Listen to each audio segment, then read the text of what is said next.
Siap dilaksanakan. Upacara bendera ini merupakan bagian dari bentuk cinta dan komitmen kita terhadap negara kesatuan Republik Indonesia yang dibangun di atas darah dan nyawa para pendahulu kita. Dasar-dasar negara tersebut menuntun bangsa Indonesia untuk bersama pulih lebih cepat agar siap menghadapi tantangan global dan bangkit lebih kuat untuk siap membawa Indonesia maju.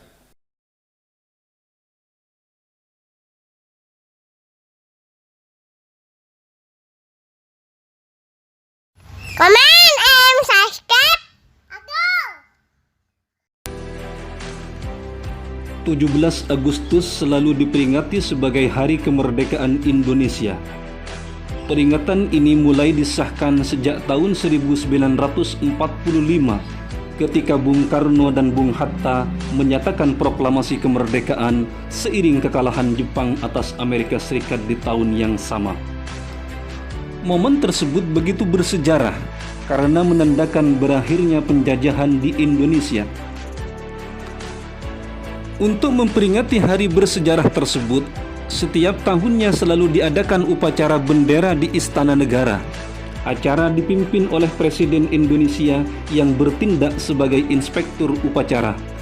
Tidak hanya di Istana Negara, upacara 17 Agustus juga dilakukan di berbagai sekolah, instansi pemerintah, serta beberapa kantor di seluruh Nusantara dan pondok-pondok pesantren, bahkan di tempat-tempat lain sebagai ekspresi syukur dan cinta tanah air. Hubbul watan minal iman. Cinta tanah air bagian dari iman. Begitulah kira-kira ulama kita mengajarkan akan pentingnya cinta negara kesatuan Republik Indonesia atau nasionalisme.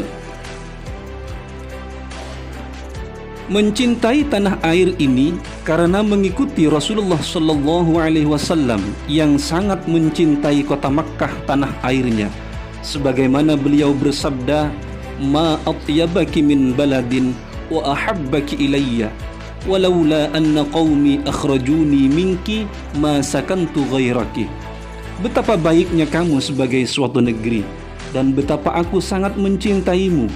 Kalau saja kaumku tidak mengusir aku darimu, niscaya aku tidak akan tinggal di tempat lain. Hadis riwayat Imam At-Tirmidzi. Abdullah bin Adi bin Hamra berkata, "Ra'aitu Rasulullah sallallahu alaihi wasallam waqifan 'alal hazwarah, faqala, wallahi innaki la khairu ardillah wa ahabbu ardillahi ila Allah. Walaula anni ukhrijtu minki ma kharajtu." Saya melihat Rasulullah sallallahu alaihi wasallam berada di atas Hazwarah. Lalu beliau bersabda, "Demi Allah, kamu benar-benar bumi Allah yang terbaik, bumi Allah yang paling dicintai Allah.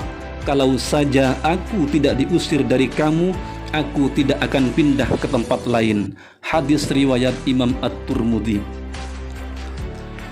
Ketika Rasulullah SAW hijrah ke kota Madinah dan beliau tiba di Madinah, sedangkan di Madinah pada waktu itu ada musibah atau wabah, maka beliau berdoa. Di antara doa yang beliau panjatkan sebagai berikut, "Allahumma habbib ilainal Madinah kama habbabta ilaina Makkah au asyad." Ya Allah, cintakanlah kami kepada Madinah sebagaimana engkau mencintakan kami kepada kota Makkah atau bahkan melebihinya. Hadis riwayat Imam Al-Bukhari. Demikian Rasulullah SAW mengajarkan kepada kita bahwa beliau sangat mencintai tanah lahirnya, yakni kota Makkah, dan beliau juga mencintai kota Madinah Al-Munawwarah. Mencintai tanah air merupakan wujud syukur kepada Allah Subhanahu wa Ta'ala. Betapa tanah air ini dengan segala kekayaannya, terlebih kekayaan sumber daya alam dan kekayaan budayanya, sungguh merupakan anugerah besar dari Allah Subhanahu wa Ta'ala yang wajib untuk kita syukuri. Maka seyogyanya kita menjaga dan merawatnya dengan rasa cinta dan kasih sayang. Allah menjanjikan keberkahan kepada orang-orang yang beriman dan bertakwa. termasuk diantaranya dengan merawat tanah airnya, merawat persaudaraan, merawat kebersamaan, atau merawat kebinekaan.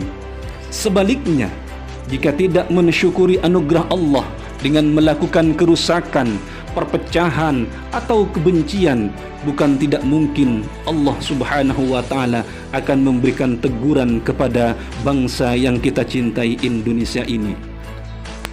Allah Subhanahu wa Ta'ala berfirman dalam Al-Quran surat An-Nahl, وَضَرَبَ اللَّهُ مَثَلًا قَرْيَةً كَانَتْ آمِنَةً مُطْمَئِنَّةً يَأْتِيهَا رِزْقُهَا رَغَدًا مِنْ كُلِّ مَكَانٍ فَكَفَرَتْ بِأَنْعُمِ اللَّهِ فَأَذَاقَهَا اللَّهُ لِبَاسَ الْجُوعِ وَالْخَوْفِ بِمَا كَانُوا يَصْنَعُونَ. Dan Allah telah membuat perumpamaan dengan sebuah negeri yang dahulunya aman lagi tentram. Rezeki datang kepadanya melimpah ruah dari segenap tempat, tetapi penduduknya mengingkari nikmat Allah. Karena itu Allah menimpakan kepada mereka bencana, kelaparan, dan ketakutan disebabkan apa yang mereka perbuat. Al-Quran surat An-Nahl ayat 112. Namun kemudian tiba-tiba datang sekelompok orang yang tidak menyumbang apa-apa untuk bangsa ini. Malah mereka membid'ahkan perayaan hari kemerdekaan 17 Agustus. Kelompok tersebut lebih dikenal dengan sebutan Wahabi. Benarkah perayaan hari kemerdekaan bid'ah? Kita simak bersama penjelasan Kiai Ma'ruf Khazin mengutip pendapat ulama Al-Azhar Mesir berikut ini. Wal munasabat allati yahtafilu biha qad takunu dunyawiyatan mahdhah wa qad takunu diniyatan aw 'alayha mashatun diniyah wal islamu bin nisbati ila ma huwa dunyawi la yamna'u minhu ma dama al qasdu tayyiban wal madahir fi hududil masyru'. Hari-hari yang diperingati ada yang murni bersifat duniawi dan ada yang bersifat agama atau yang bersentuhan dengan agama. Islam dalam menyikapi hal-hal yang bersifat dunia tidak melarang selama tujuannya benar dan pelaksanaannya berada dalam koridor syariat Islam. Fatwa Al-Azhar juz 10 halaman 160. Lebih lanjut, pengasuh pondok pesantren Raudhatul Ulum 1 Suramadu ini menjelaskan, tujuannya sudah jelas diperbolehkan karena untuk mensyukuri kemerdekaan. Sekarang pelaksanaannya, jika diisi dengan doa bersama dan makan bersama, tidak ada yang dilanggar dalam syariat Islam. Kalau diisi dengan musik, maka hukum musik masih khilafiyah. Terjadi perbedaan pendapat di antara ulama. Ikuti saja ulama yang memperbolehkan. Tapi jika sampai dengan menenggak minuman keras, pesta yang sampai bersenggolan antara lelaki dan wanita, maka yang dilarang adalah perbuatan mungkarnya tersebut bukan acara kemerdekaan 17 Agustusnya, ucap Kiai yang menjabat sebagai Ketua Komisi Fatwa MUI Jawa Timur ini. Tapi kan itu meniru negara-negara barat, sehingga berlaku dalil tasyabbuh bil kufar. Jawab saja, tasyabbuh bil muslimin, sebab Arab Saudi juga merayakan hari jadi Mamlakah Saudiyah pada tanggal 23 September. Jawaban Kiai Muda yang menjadi Direktur Azwaja Center PWNU Jawa Timur ini. Maka dari penjelasan yang singkat namun padat ini bisa kita mengetahui hukum memperingati hari kemerdekaan 17 Agustus adalah sunnah dan tidak merupakan bid'ah.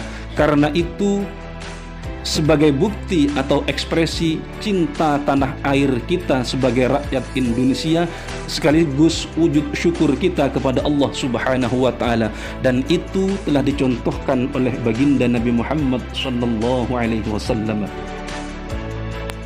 Demikian, semoga bermanfaat.